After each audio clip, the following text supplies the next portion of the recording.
lovely morning to you. You're welcome to today in the dailies on 24 News, radio, and television. My name is Grace Wafo. Okay, a quick rundown of the headlines from Punch newspaper. Tinubu NAS face fresh criticism over 2024 budget extension. Also from Punch, Port Harcourt refinery shutdown enters second month. Senate seeks FG state synergy to harness solid minerals. IPOB rejects federal government ranching proposal, says it's land grabbing. And then from the world of sports, Chelsea beat Esperance 3-0 to reach Club World Cup last 16.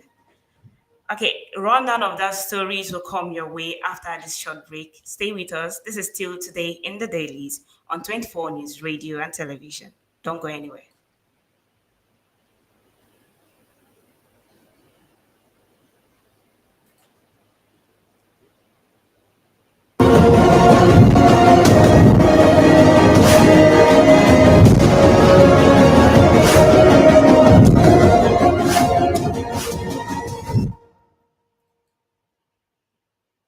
Yes, welcome back. And on the first story that says Tinubu NAS face fresh criticism over 2024 budget extension.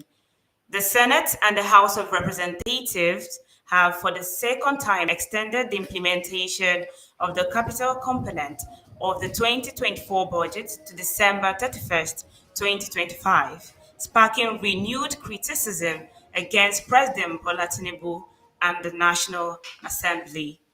Economists, financial experts, and the organized private sector have described the repeated extension as evidence of poor execution capacities by ministries, departments, and agencies. For more on that, you can check Punch newspaper.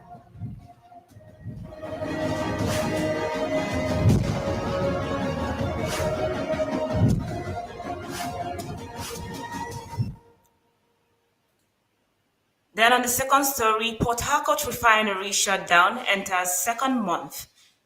The shutdown of the Port Harcourt Refinery Company for maintenance has entered its second month as the plant has yet to resume operation.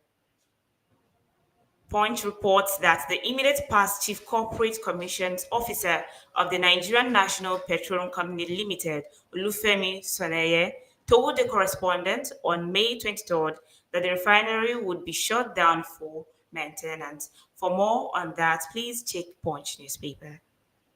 And to the next story, Senate seeks FG state synergy to harness solid minerals. The Senate Committee on Solid Minerals Development has stressed the importance of intergovernmental collaboration, asserting that no single state can successfully develop the vast solid mineral sector without partnering with the federal government. And to the east, IPOB rejects FG's ranching proposal, says it's land grabbing. The indigenous people of Biafra has condemned the announcement of President Bola Tinubu proposing the establishment of cattle ranches in Abuja, the ancestral homeland of the Bagi people, and other states across the country. For more on that report, you can check the Punch newspaper.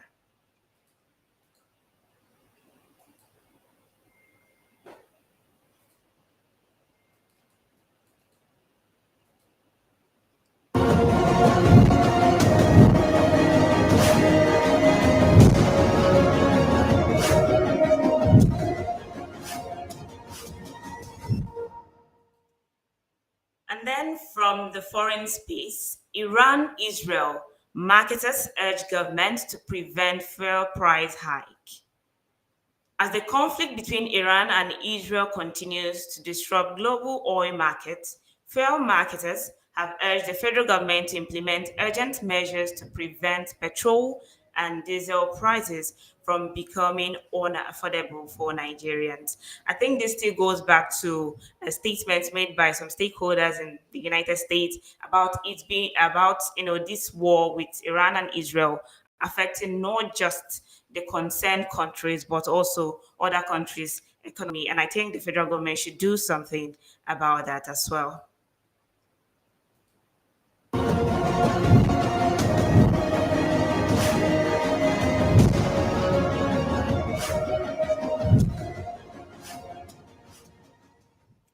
And then back home in Enugu government appoints Super Eagles goalie Okoye as state ambassador. Super Eagles goalkeeper Maduka Okoye has been appointed as ambassador of Enugu State by Governor Peter Mba. The appointment was in recognition of his achievement in international football and his plans to invest in youth development in the region. For more on that, check Punch newspaper.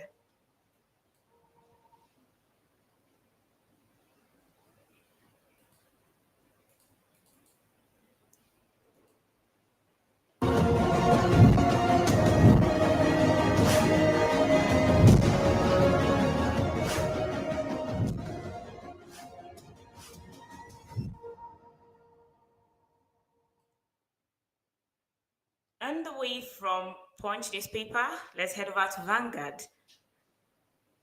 Two appropriations in 1 year.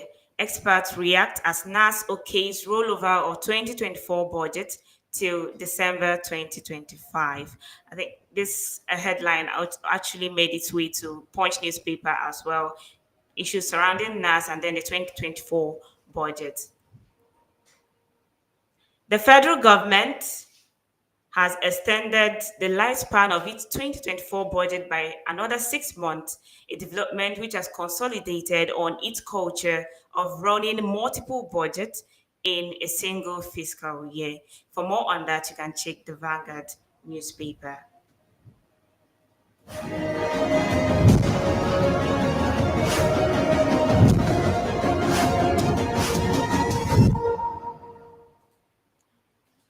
Adamawa government revokes Atiku's Waziri title over indigenship policy.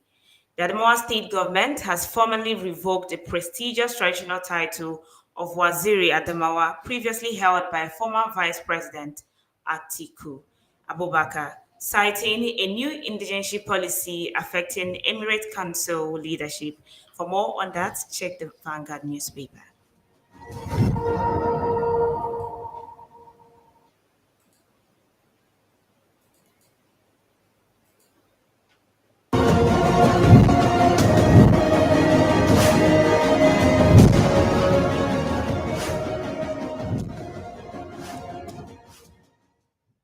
And from the business space, NDIC lists legal hurdles, seeks collaboration with judiciary.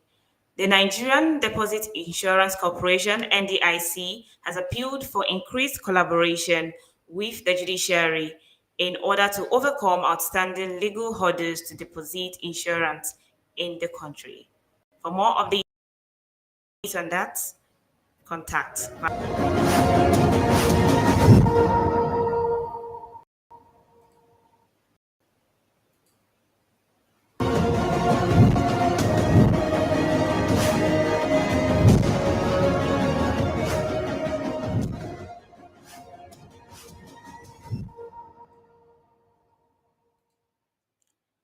Still from Vanguard newspaper, Delta creeks boil.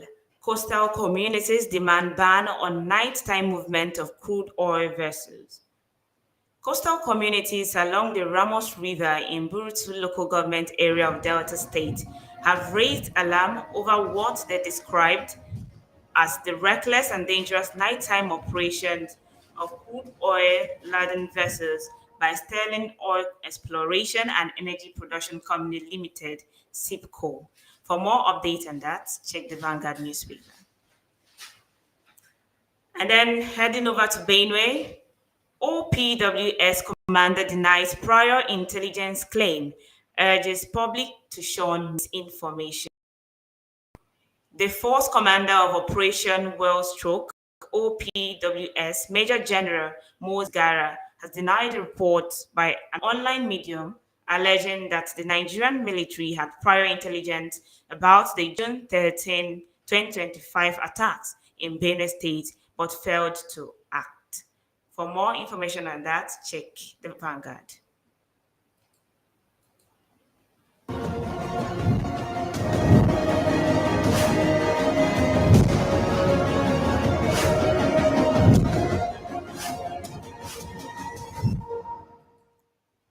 And to Ekiti State, INEC to use beavers for Ekiti governorship election accreditation.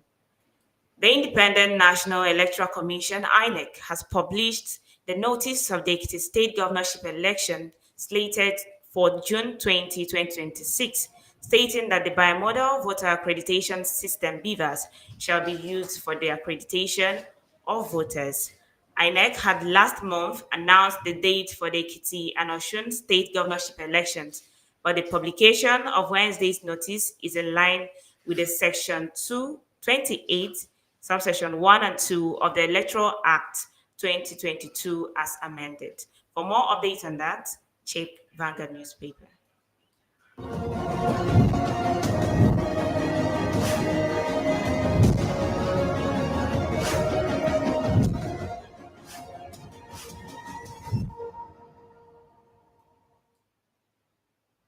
And away from Vanguard, let's head over to The Guardian. NIMC issues 120 million NINs, partners NYC in enrollment. National Identity Commission NIMC, in partnership with the Ministry of Youth Development and the National Youth Service Corps NYC, has commenced the training of selected youth corps members to drive national identification number NIN enrollment to all the wards in the federation.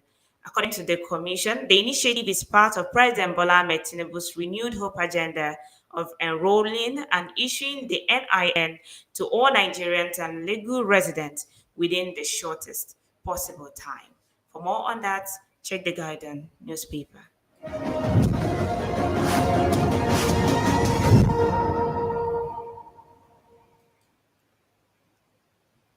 Reps convene security conference on Plateau killing.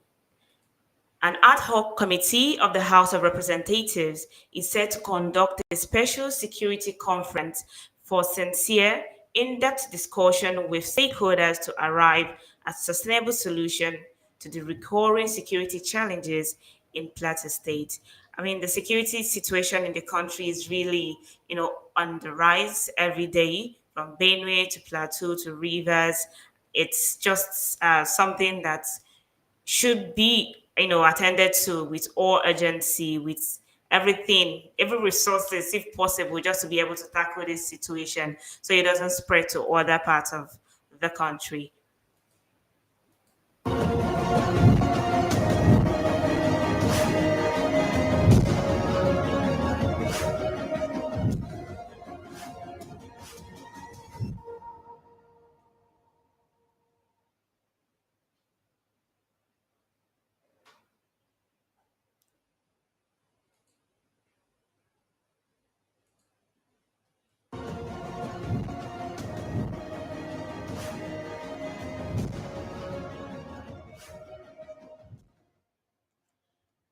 And still from the Guardian newspaper, Nigeria depends energy diplomacy investment drive at AEF.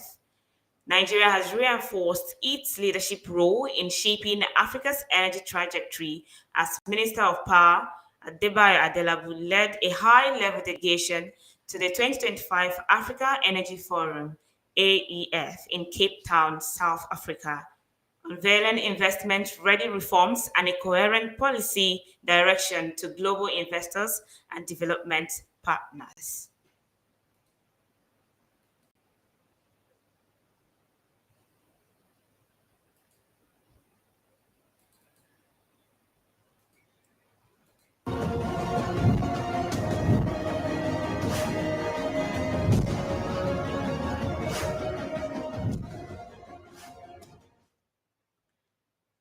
As Nigeria inaugurates business working groups, representatives of the United States and Nigerian governments, including business leaders and private sector operators from both countries, have convened in Abuja for the official launch of the Working Group Meetings on Commercial and Investment Partnership (CIP). The partnership established under a 5 year memorandum of understanding, which was signed last year between the U.S. Secretary of Commerce, Gina Raimondo, and Nigeria's former Minister of Industry, Trade and Investment, Doris Nkiruka, aimed at deepening bilateral commercial cooperation and expanding economic opportunities in both countries.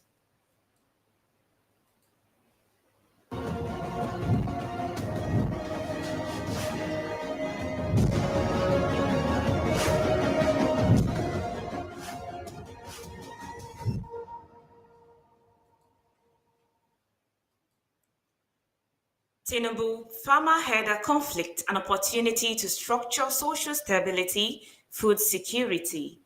President Bola Tinubu has called for a fundamental shift in the approach to Nigeria's long-standing farmer-herder conflict, saying the challenge can be reimagined as an opportunity to drive structured economic development, social stability, and food security. However, former presidential candidate of Labour Party in 2023, Peter Obi, drew a direct line between the country's deepening security crisis and the entrenched poverty that citizens, blaming Succeed Project over human development. For more, let's check the Guardian newspaper.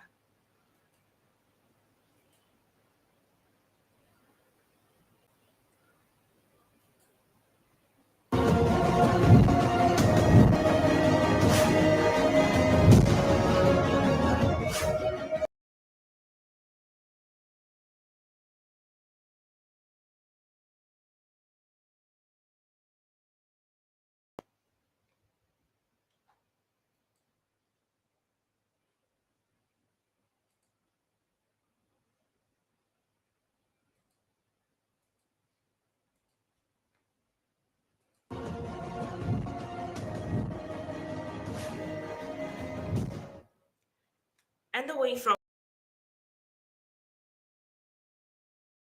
OGP National Action Plan. Stakeholders in the Open Government Partnership met in Abuja on Monday to develop the fourth OGP National Action Plan. The key stakeholders and senior officials from government, ministries, departments, and agencies. Both state and non state OGP actors from national and subnational levels expressed their commitment to fulfilling the OGP objectives. For more on that, check the Tribune.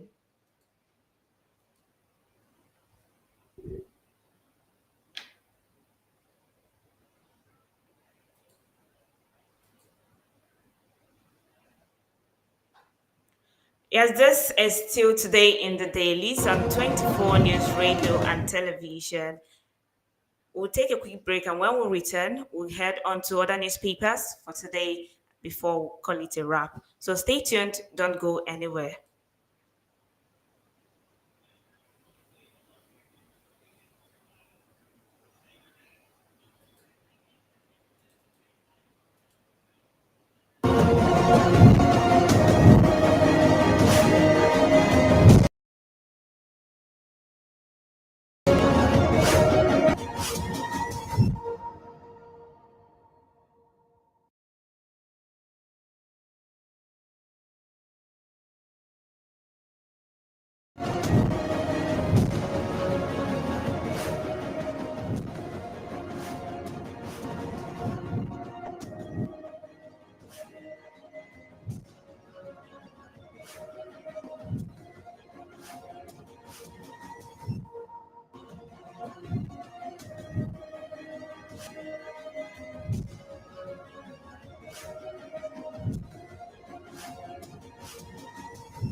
Sokoto unveils 22 billion naira 500 housing estate to tackle urban deficit.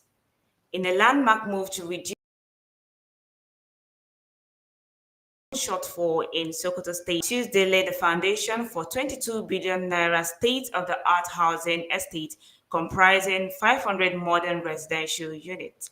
The groundbreaking event held in Wajake village in Wamako local government area signals a major step in the state government's commitment to expanding access to decent and affordable housing, particularly for civil servants and low income earners. I think the state of the cost of housing in the country at different parts of the country is actually on the rise, and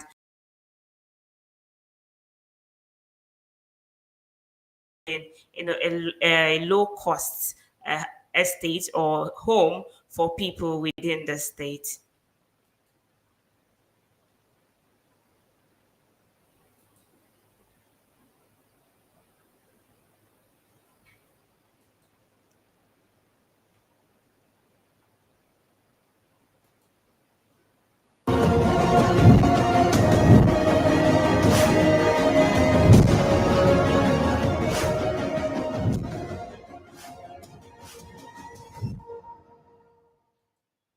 All right, and that is where we'll draw the curtain in today's segment of the dailies. So join us again, same time, same station tomorrow.